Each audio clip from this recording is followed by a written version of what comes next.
had a black dog. His name was Depression. Whenever the black dog made an appearance, I felt empty and life just seemed to slow down. He could surprise me with a visit for no reason or occasion. The black dog made me look and feel older than my years. When the rest of the world seemed to be enjoying life, I could only see it through the black dog. Activities that usually brought me pleasure suddenly ceased to. He liked to ruin my appetite. He chewed up my memory and my ability to concentrate. Doing anything or going anywhere with the black dog required superhuman strength. At social occasions, he'd sniff out what confidence I had and chase it away. My biggest fear was being found out. I worried that people would judge me. Because of the shame and stigma of the black dog, I was constantly worried that I'd be found out. So I invested vast amounts of energy into covering him up. Keeping up an emotional lie is exhausting. Black dog could make me think and say negative things. He could make me irritable and difficult to be around. He would take my love and bury my intimacy. He loved nothing more than to wake me up with highly repetitive and negative thinking.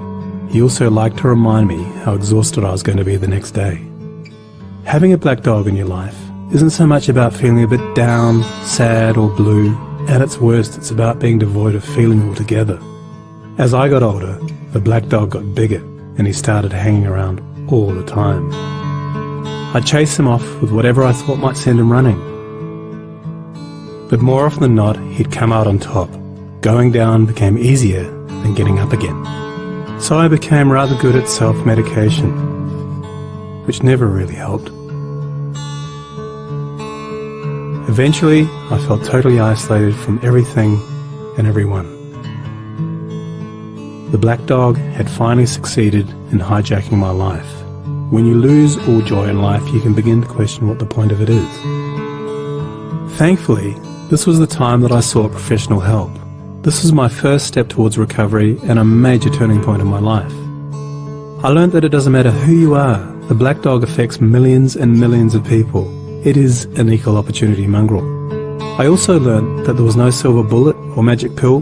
Medication can help some, and others might need a different approach altogether.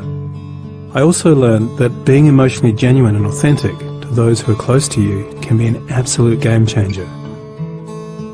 Most importantly, I learnt not to be afraid of the black dog, and I taught him a few new tricks of my own. The more tired and stressed you are, the louder he barks, so it's important to learn how to quiet your mind.